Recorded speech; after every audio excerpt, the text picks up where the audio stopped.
Selamat pagi Indonesia. Anda menyaksikan seputar Bali terkini pukul 9 WITA bersama saya Yuma Sukmatika.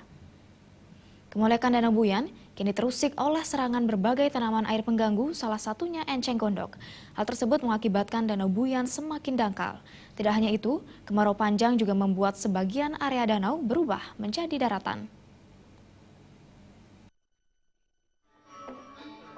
Danau Buyan adalah salah satu dari 4 danau nan indah yang berada di Bali. Danau yang berada di Pancasari Sukesada ini sangat indah. Bukit-bukit di dekat dan di kejauhan semakin menambah kecantikan pesona Danau Buyan. Tak heran, banyak mata yang tak jemu ingin terus memandangi danau itu. Namun sayang, ratusan wilayah danau itu tercemar eceng gondok, serangan tanaman air, pengganggu kehidupan biota danau, ikan dan sebagainya tumbuh 7 meter per minggu hingga mempercepat pendangkalan danau. Kemarau yang cukup panjang saat ini pun membuat air menyusut 30 cm dalam seminggu. Akibatnya wilayah danau semakin meluas, berubah menjadi daratan. Kondisi ini pun memunculkan keprihatinan sejumlah pihak, salah satunya Bendese Pancasari Gusti Ngurah Agung Darmawirata. Namun kondisi ini pun tidak lepas dari ulah manusia akibat adanya alih fungsi lahan.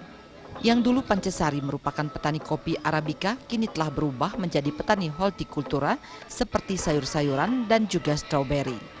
Dengan jenis tanah gembur, di saat hujan tanah-tanah di sekitar danau akan surut ke danau.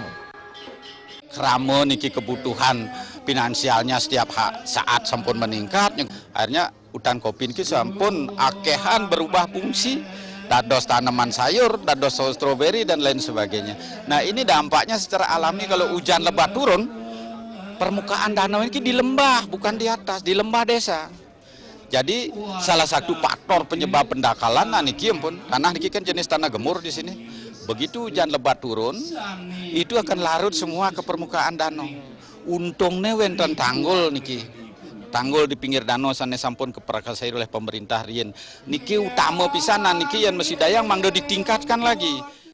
Berharap tanggul yang ada saat ini kembali ditinggikan sehingga tanah-tanah yang larut tidak sampai masuk ke dalam danau.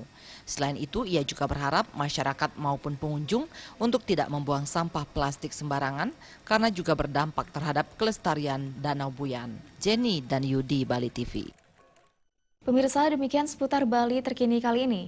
Nantikan informasi menarik kami dalam seputar Bali terkini 1 jam mendatang. Salam Indonesia.